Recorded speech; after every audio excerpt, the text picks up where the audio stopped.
said it before me. Foreclosures. Let's talk about here. Our 12 towns that we're talking about. Yeah, it's up. Okay. But again, I say this every time I talk to you. I'm not doing that, by the way. Thanks for having me.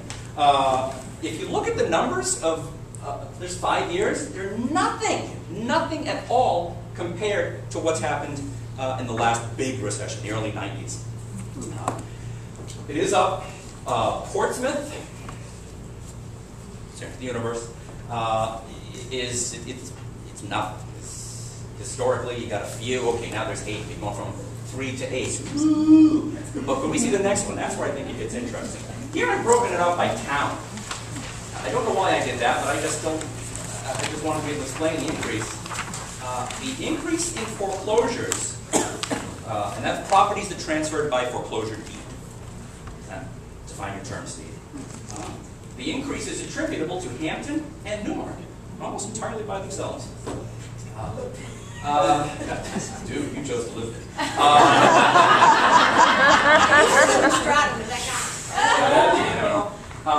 Hampton, I think, can be explained because of second homes. That makes sense. I did look at what the deeds were, what the properties were, and a lot of them were out of the beach area. Newmarket, I have no explanation. If somebody else does, let me know. But I don't know. Next, please. No one here on hold. Unemployment. Let's keep this real quick. Again, let's talk about it here. Unemployment in Portsmouth, in Greater Portsmouth, in June, a few months ago in June, was 4.9. 4.9. In the United States, it was 9.5. In the Northeast, 8.8. New England, 8.6.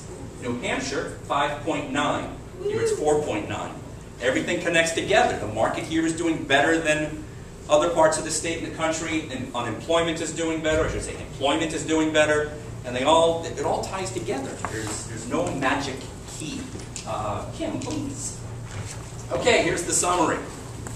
Median prices in our area are declining at a fairly consistent rate of 3 to 4%. Wait a minute, something's missing here. Oh, no, we did talk about that. Sorry for the brain memory. Median prices in the area are declining at a fairly consistent rate of 3 to 4% annually. I should have mentioned or highlighted before that when we looked at the median price table, how 2009 dipped so dramatically, 2010 came up. It's important to take out that 2009, right? And the chart, the table is steady. It's very consistent. We're following a fairly even flow of 3 to 4% a year down. Yeah, I mean, we don't want it to go down, but real estate is cyclical. That's what happens. And if you look at the rest of the country, 3 to 4% a year over the past 4 or 5 years, really, I don't mean to make light of the fact that the economy is soft, but there are plenty of places in the country where if you tell people what we're going through, they're going to go, oh, boo, hoo. So, we have to be glad that that's what we have. Number of sales has risen. Prices have rebounded from the worst parts of the depression. Recession. Ooh, we're going to hear about that one later. Recessions are heavily driven by thought. Optimism stimulates growth, and vice versa. I got my back to the camera. I'll never make it on Leno. Unemployment in general is low. Keep an eye on local employment changes. New jobs, especially the higher paying jobs, are a very good sign.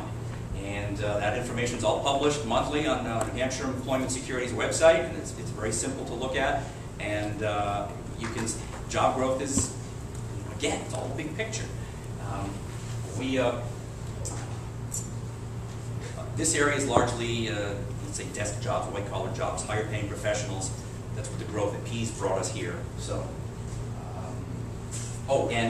most employment, and 70% of the employment in the Seacoast is by employers, work for companies with 100 employees or less. So when you see a little headline about so-and-so is adding space to add 20 jobs, 20 is a small number, but it adds up. And when you think of how many companies have that small employee base, when you see lots of employers bringing on little people, or opening up an office at Pease that employs 60 people, that's a really good sign.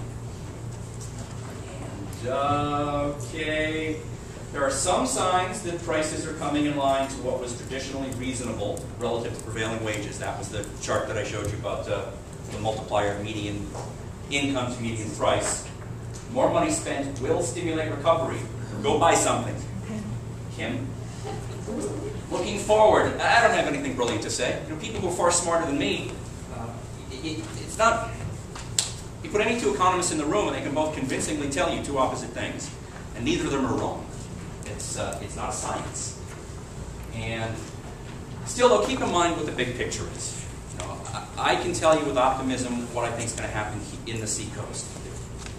Things are good, things are improving.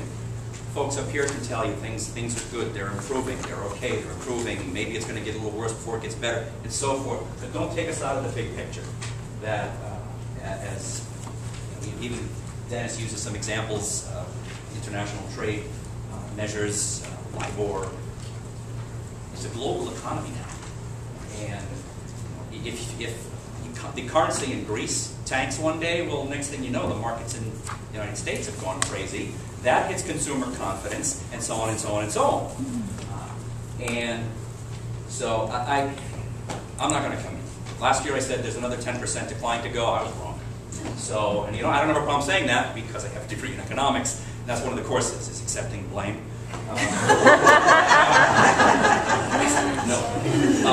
Now the big finish. Next screen, please, Kim. Okay. Here is the real estate cycle from an emotional point of view. See, you got your rise, optimism, excitement, thrill, euphoria, anxiety, denial, shut the phone off. Denial, fear, depression, panic, capitulation, desperation, hope, relief, optimism, yay, optimism. When I presented my spiel here 2 years ago, I put us right there, capitulation. I said I thought we were on the way down, sort of accepting the fact that we were down, but really hadn't lost our minds. I think now we're between hope and relief. And it doesn't matter, I'm not talking about what's going on in the price market or, the real estate market, the economy. I'm saying in general, what I think people are feeling, and I think I'm seeing that in numbers, and when I talk to buyers and sellers and investors and developers, is I sense, and you know, I'm not really an optimist or a pessimist, I'm a realist. Which means I piss everybody off at a party.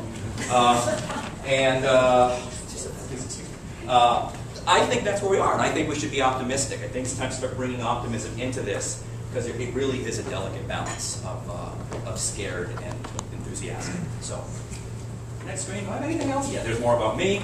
GanskyBerg.com, and